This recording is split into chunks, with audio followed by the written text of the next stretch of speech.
Good afternoon. Welcome to the Labor Forum. You're tuned into WRFG 89.3 FM Atlanta. My name's Diane Mathowitz. I'm a co-host, and we actually have an additional co-host today. For those of you that are watching, you see Ayana Dunlop-Bell in between Paul and I. Paul McLennan is a member of the Transit Workers Union here in Atlanta. Is a former MARTA worker. Ayana also actually is also an ATU member. But she currently works for the Atlanta North Georgia Labor Council. We are so happy that you're here, Ayana. We want to welcome you. We're going to talk with her a little bit later and talk about the participation, the particular segment of the program that Ayana's going to start doing. So, wow, it's been kind of a busy day. There was a demonstration or a rally this afternoon at City Hall. There's kind of two very important things that are happening as an attempt to get what's called a pre-arrest kind of method here in Atlanta to prevent people from getting arrest records for trivial and not serious matters. And there also is a matter before the City Council where those same forces that have been trying to get rid of the Task Force for the Homeless have now come up with a new idea, and that is to get the city to declare eminent domain to tear the building down or to take over the property. Anyway, those two things happened. I hope that they will be covered on the media, but if not, we will be talking about those stories later in future shows here on the Labor Forum. The opinions that are expressed on this program may not necessarily be those of the Board of Directors, staff, or volunteers here at WRFG. The Labor Forum is one of the longest running programs. We really strive to bring forward the news, information, views, opinions, solutions that working people have to the issues that face them. So we're going to start with our segments that we do in the first 15 minutes of the program. And I begin. So today, rather than report on labor news from around the world, the U.S. and Georgia, I would like to offer some commentary on the San Bernardino killings that took place last week. The Labor Forum expresses its condolences to the families and loved ones of the 14 who died, 12 of whom were union members. 10 belonged to SEIU Local 721, and 2 to the Teamsters Local 1932. In addition, 3 SEIU members and 2 Teamster members were wounded. These 2 unions represent public sector workers in Southern California, and these workers were at a gathering of the Public Environmental Health Department. These 12 unionists reflect the U.S. working class in their various national origins, religious faiths, ages, and genders. They belong to unions that promote unity and solidarity and worker rights, human rights. These unions are ones that oppose discrimination and bigotry, not just in the workplace, but in the community at large. The truth about what happened in San Bernardino is still being uncovered, with some of the details widely reported in the media being challenged. But like the attacks in Paris, San Bernardino is being used to whip up an anti-immigrant, anti-Muslim, pro-war fever that can only serve those interests who profit from militarism, racism, foreign intervention abroad, and repression at home. The organized labor movement in this country in recent years has taken concrete steps to organize among immigrant and low-wage workers, supporting the groundbreaking movement for $15 an hour and a union, led by many of the most marginalized workers. Similarly, the Black Lives Matter struggle against police terror and mass incarceration has seen labor support. And globally, U.S. workers have taken stands in support of Colombian, Bangladeshi, Korean workers, among others.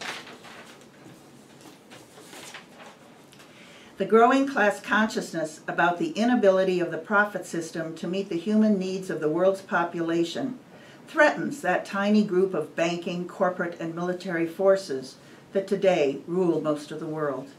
The question workers and their families need to ask when the politicians and media barrage us with violent retaliation against terrorists as the only answer, that the only way to have security is more bombing and war, is, what is the real cause and who benefits? The tens of thousands of families fleeing war in Syria, Iraq, Afghanistan, Yemen, Pakistan, Somalia, Libya, and Palestine, and poverty and violence in Mexico, Honduras, Guatemala, Haiti, Burma, and so many other countries. These are working people in the main, farmers and indigenous people. The root of the civil unrest in their countries lies in the economic, political, and military intervention of capitalist powers, particularly from the U.S., who seek their resources, markets, and cheap labor. Like us, these refugees and immigrants also want to live in peace and security, confident that their human rights are valued and respected. They want their countries to be free from foreign control and domination, to choose their leaders, and to exercise their national sovereignty. They want solidarity in their struggles for human rights, not war and occupation. The Labor Forum urges the rejection of any form of anti-immigrant, anti-refugee, Islam bashing, pro-war rhetoric and policies. Instead, action towards unity and solidarity is what is required now. To that end, there will be a rally and march on Saturday, December 12th, to bring a message of support and solidarity to refugees and immigrants entitled, "Welcome to Georgia," assembling at 12:30 p.m. at the Memorial Drive Presbyterian Church, 5140 Memorial Drive, 383, with the rally and march to begin at 1 p.m., initiated by the Georgia Peace and Justice Coalition with the collaboration of many others. For additional information, you can email refugeeswelcome2016@gmail.com or see the Facebook event page. And that concludes this commentary that I felt that we just had to open the Labor Forum with today. And we'll move right on to Paul. Thanks, Diane. On December 12, 2012, a global day of action was held for ratification of the International Labor Organization Convention on Decent Work for Domestic Workers, which established the first global standards for the estimated 50 to 100 million domestic workers worldwide, the vast majority of whom are women and girls, and many of whom are migrants. That date was chosen for the 12 by 12 campaign, which was seeking to have the first 12 countries ratify the convention by December 12, 2012. As of today, only 22 countries have signed on to the convention. The convention was approved on June 16, 2011, at the International Labor Organization Conference in Geneva. The convention was adopted with 396 votes in favor, 16 against, and 63 abstentions. The convention entered into force on September 5, 2013, after ratification by two countries, Uruguay and the Philippines. The preamble to the convention recognizes that domestic work continues to be undervalued and invisible and is mainly carried out by women and girls, many of whom are migrants or members of disadvantaged communities, and who are particularly vulnerable to discrimination in respect of conditions of employment and of work, and to other abuses of human rights. Domestic workers face a wide range of serious abuses and labor exploitation, including excessive working hours without rest, non-payment of wages, forced confinement, physical and sexual abuse, forced labor, and trafficking. Migrant domestic workers are often at heightened risk of exploitation due to excessive recruitment fees, language barriers, and national policies that link workers' immigration status to individual employers. The Domestic Workers Convention provides desperately needed and long overdue protections for domestic workers and represents a significant breakthrough in human rights, including labor rights, women's rights, and children's rights. Despite their significant contribution to the global economy and the critical role that domestic workers play in providing key care services to households, including cooking, cleaning, child care, and elder care, and care for people with disabilities, they have been routinely excluded from standard labor protections. According to the ILO, almost 30% of the world's domestic workers are employed in countries where they are completely excluded from national labor laws. Under the convention, domestic workers are entitled to the same basic rights as those available to other workers, including weekly days off, limits to hours of work, minimum wage coverage, overtime compensation, Social Security, and clear information on the terms and conditions of employment.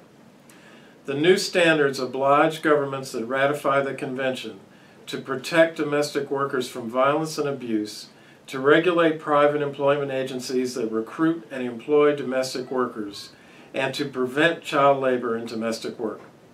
The convention also guarantees the right of domestic workers to collectively defend their interests through trade unions. The growing global domestic workers movement, comprised of domestic workers organizations, trade unions, and civil society groups, including migrants' rights and children's rights groups, human rights advocates, and others, was a driving force behind the adoption of the Domestic Workers Convention. Thanks, Paul. And listeners, we're going to have some more about the local efforts to improve the conditions of domestic workers at the 4:30 segment, so please do stay tuned. Let me guess, the U.S. is not a signer. I was gonna say that, but yes, they're not. What a surprise. What a surprise. So we have a brief message. We're going to be right back. Introduce our listeners to our new co-host, Ayana Dunlop-Bell. Please stay tuned. Welcome back again. This is the Labor Forum here on WRFG 89.3 FM, your station for progressive information.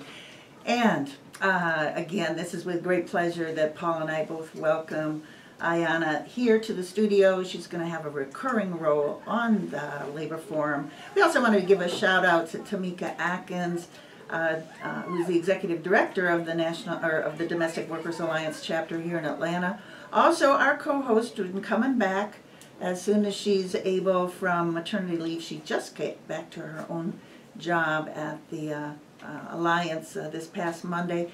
And hopefully in the new year, 2016, she will also be joining us on a recurring basis. So welcome, Ayana. Hi. Well, okay, so let's do this. Let's have you introduce yourself to the listenership and viewership of the Labor Forum. All right, thank you. So, who is Ayana Dunlop-Bell? Okay. First, I want to say thank you to Diane and to Paul for asking me to take on this opportunity, because it's something that I'm interested in, and I really enjoyed myself the one time I did get to come before. So I am Ayana Dunlop-Bell. I am the office manager and political committee co-chair for the Atlanta North Georgia Labor Council. I am also the liaison / coordinator for our young worker group called Atlanta Leaders of Tomorrow. The young worker group came about because the national AFL, they saw a great need in bridging the gap in labor, because there are so many veteran members and veteran leadership that is moving out, and young workers, it's time for us to take a more active role in things that are already concerning us in big ways, and even in ways that some of the veterans, they didn't get it, because a lot of times they came along during a time of pure unionism where it was, was union and people and companies backed off, but now it's, as you know, legislation and all the good things that the people in the gold domes are doing, they have absolutely no concern, so we had to step up and take a bigger role.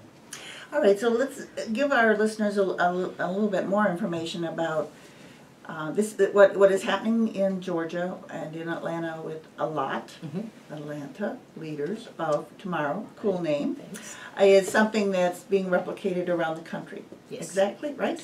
So could you talk a little bit about exactly how you're, I don't know, I guess the word is recruiting, how you're bringing young workers, many of whom are starting at the bottom wage scale, regardless of what industry it is. Many of them could be perhaps burdened by debt if they went to college. Many of them may be starting families or looking just to get out of their parents' homes. And so how is it that you meet them where they're at and explain to them the importance, the critical importance of them stepping up and really taking the leadership now in all these social movements. I think the biggest part of meeting people where they are is putting yourself where they might be. You know, it started out with, of course, union members. We want to get labor, but we also understand that there has to be a relationship between union, labor, community, student groups, and all kind of, you know, groups out there. So what we do right now is we have reached out to a lot of the leadership here in Metro Atlanta, particularly, because, you know, they know the pulse of their own organizations, and we reach out to them to ask them to, you know, send people to us who would be willing and ready to take on some of these fights. We make we have a Facebook and Twitter and Instagram. We have all those good social media things that we're pushing more and more, and then a lot of it is just strictly word of mouth wherever we go. You know, we've had instances to be in like different hotels for whatever, and we reach out to staff and anybody who seems like they would be interested in it. And it's basically just grabbing people at any junction, anywhere, anyhow. And then that spreads. You know, we've increased our membership by about 3, which is actually really good considering, over the last month, just by word of mouth. Well, you know, on this program, we have had so many of these incredible, not always young, but definitely new to the struggle of workers' rights. And they can be in fast food, they can be in retail, they can be in home health care, they can be domestic workers, they can be warehouse workers, they can be Uber drivers. I mean, they can be all kinds of folks, and who, through the Fight for 15, the Black Lives Matter movement, have been motivated to recognize that in unity and in common struggle is how you make change. So are you seeing, so I guess what I want to ask is, among the young workers who are in ALOT, who are in jobs that have a union contract, already that's a minority of workers in this country, have you seen that they also have been part of or relate to these other movements that, in fact, don't come out of organized labor? Right. And yeah, big time, because sometimes it was a little bit difficult to get people to understand how those issues are directly correlated to unions and labor. I'm really huge on safety and prison reform and mass incarceration. Those are my 3. Those are my 3 soapboxes. It's right with student debt, student loan debt, because I'm fighting my way out of that ditch myself. It was a little difficult at first, because when you have a union contract, a lot of times you have the blinders on to people who have no idea what it's like to work for a union, and you almost get complacent because you think these are the things that you should have.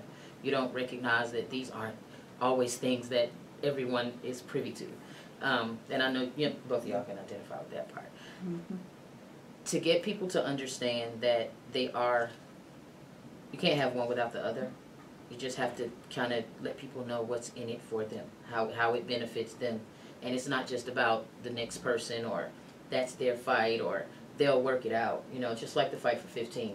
It took a lot of finagling to get some people to understand that, yeah, you have your union contract, and yes, you do make over $15 an hour, but that's, like you say, that's not the norm. Unions are like 12% in the nation at this point, so that's not the norm.